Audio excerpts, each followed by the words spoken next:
मैं उससे पहले उनसे या उस अपने परिवार के लोगों से कई वर्षों से नहीं मिल पाया था। संजोग से कोरोना कालखंड प्रारंभ हो चुका था, लॉकडाउन प्रारंभ हो चुका था, तो उनके अंतिम संस्कार कार्यक्रम में मैं भाग नहीं ले पाया था। आपके पिताजी के? हाँ। हाँ, तो मुझे जब गत वर्ष अवसर मिला था तो मैं अपनी माँ से मिलने के लिए जरूर गया था। तो स्वाभाविक रूप से एक माँ और पुत्र के बीच में जो संवाद होने चाहिए वही संवाद वहाँ पे हुआ। आप उनके अंतिम संस्कार के लिए नहीं जा पाए, पर जब वो आपसे मिलने आते थे, आप उस वक्त चीफ मिनिस्टर थे, तो वो एक आम नागरिक की तरह आते थे, सीएम के पिता के रूप में नहीं आते थे? नहीं, यहाँ वो कभी नहीं आए। वो मुझसे मिलने के लिए, मेरी एक बार उनसे मुलाकात हुई थी नजीमाबाद में, और नजीमाबाद में मैं एक चीनी मिल के उद्घाटन में गया था। तो भाषण करते हुए मैंने देखा सामने जो है कोई बैठा है, तो मैं पहचान गया उनको। मैंने कहा भी ये तो मेरे पिताजी हैं लगता है। वो सभा के बीच में बैठे हुए थे। तो फिर मैंने सभा समाप्त होने के बाद अपने साथ के कुछ लोगों से कहा, मैंने कहा देखो यार वो आए हैं तो उनको बुलाओ, थोड़ा मुलाकात करते हैं। तो तब मेरी मुलाकात हुई थी। जी। आपकी छोटी बहन जो है, उन्होंने एक इंटरव्यू में कहा था कि 30 साल उन्होंने आपको राखी नहीं बांधी। 2022 में एक इंटरव्यू में उन्होंने कहा कि कई वर्ष पहले जब उन्हें पता लगा कि आप घर छोड़ के आप योगी बनने के लिए निकले हैं, तो उन्होंने कहा कि वो भिक्षा मांगने वाले संतों में आपको ढूंढ रही थी और मिले नहीं आप उन्हें। बहुत मुश्किल हुआ होगा ना उन्हें? देखिए, इस सबके जीवन में आता है, लेकिन मुझे लगता है कि इन चीज़ों को हमें जो है केवल अपने स्वयं के स्मरण के लिए रखना चाहिए, और स्वाभाविक रूप से सबके जीवन में आता है। कई वर्षों के बाद जो है इस चीज़ें चलती रहती हैं। मुझे लगता है यही जीवन है।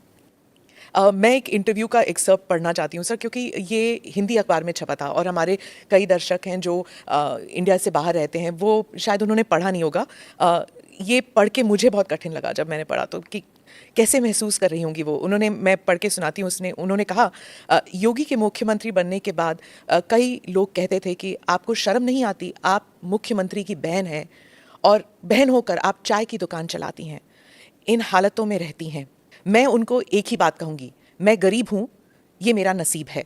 शर्म तब आनी चाहिए जब आप कोई गंदा काम कर रहे हों, किसी के हक का छीन कर खा रहे हों। मैं तो मेहनत करके अपनी गुजर बसर करती हूँ। हाँ, ठीक बात है। मैं इसलिए पूछ रही हूँ सर, क्योंकि आमतौर पर लोग समझते हैं ना कि चीफ मिनिस्टर हो या फिर सांसद हो, विधायक हो, इनके इर्द गिर्द लोग जो हैं इतने धनी हो जाते हैं और फिर सार्वजनिक जीवन में इसलिए आते हैं कि जो धन कमा चुके हैं उसे प्रोटेक्शन के लिए। और एक ये इंटरव्यू है आपकी बहन का। देखिए, व्यक्ति को कभी भी धन और वैभव संतुष्टि नहीं दे सकती है, और मुझे लगता है कि सबसे बड़ा योगी वह है जो स्वयं की मेहनत से संतुष्ट है, स्वयं के परिश्रम से संतुष्ट है। दूसरों की मेहनत से कुछ प्राप्त करना और फिर उसको छीन लेना, ये तो डकैती है। उसके अलग अलग रूप देख सकते हैं हम समाज में, और मुझे लगता है सबसे निंदनीय कर्म यही है। और यही अंतर है एक योगी और एक सांसारिक मनुष्य में। एक सांसारिक मनुष्य के बारे में शास्त्रों में कुछ बातें कही गई हैं कि वह त्रुटियां अवश्य करेगा, हमेशा भ्रमित होगा। तीसरा, वह हमेशा उसके मन में दूसरों को धोखा देने की प्रवृत्ति होगी। और चौथी बात उनके लिए जो कही गई है, वह कही गई है कि वह अपनी सीमित दृष्टि से भविष्य का अनुमान नहीं लगा पाएगा। इसलिए जो है सारा द्वंद्व तो इसी सब का है। पर आपकी तो ट्रेनिंग हुई होगी ना, गुरुजी ने आपको सिखाया होगा। मैं क्या कह रहा हूँ ना, लेकिन हम लोग उनका तो कुछ नहीं ना आपके परिवार का। इसलिए मैं क्या कह रहा हूँ ना, हर व्यक्ति अपने आप में एक योगी बन सकता है, एक योगी बनने की सामर्थ्य ले सकता है।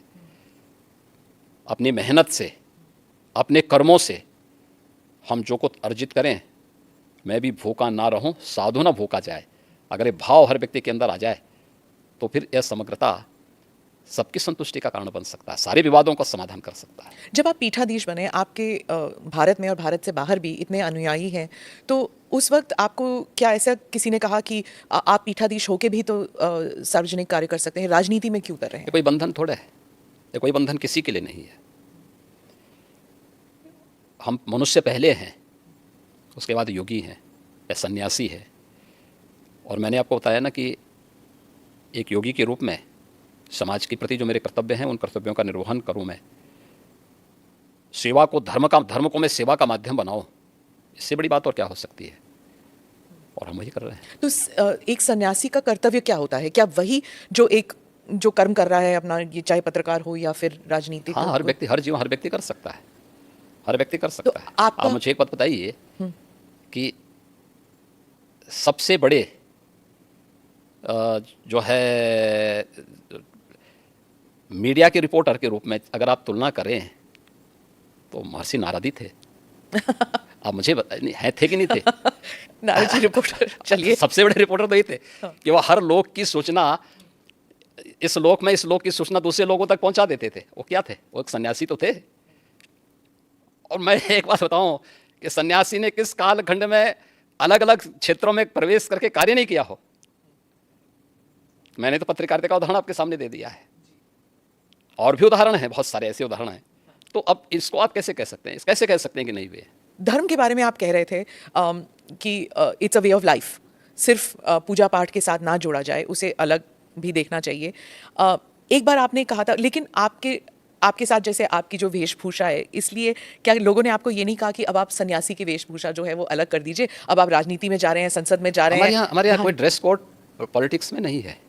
ड्रेस कोड इसमें नहीं होता होता था ना, सफेद पोशाक पहने हुए तो हाँ, तो गांधी इसीलिए, टोपी पहन लिया और तो ठीक है, पहने, उसका उसके अनुरूप आचरण भी करें ना।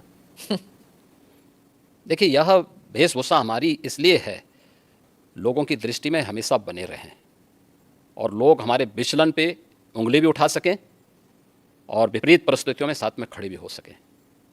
और इसीलिए इस प्रकार की वेशभूषा को एक चैलेंज के रूप में स्वीकार किया जाता है हमेशा। कैसे? एक दृष्टि भी देती है और साथ साथ व्यक्ति को पतन के गर्त से बचाने के लिए भी उससे हमेशा सचेत भी करती है। और इस दृष्टि से हम लोग हमेशा उसके प्रति कैसे? मैं चैलेंज समझी नहीं कि कैसे चैलेंज इसलिए है क्योंकि जो व्यक्ति इससे पहले जो आपने नेता की परिभाषा की है, उस वेशभूषा में रहते थे, उनके कर्मों को भी दुनिया जानती है। दुनिया ने उस सब कुछ देखा है, अपनी आंखों से देखा है। और हमारे सामने भी चैलेंज है कि हमें अपने आप को परफॉर्म करके साबित करना है, जिससे हमारी पार्टी को, हमारे नेतृत्व को और हमारे इस बाना को भी कटघरे में न खड़ा होना पड़े।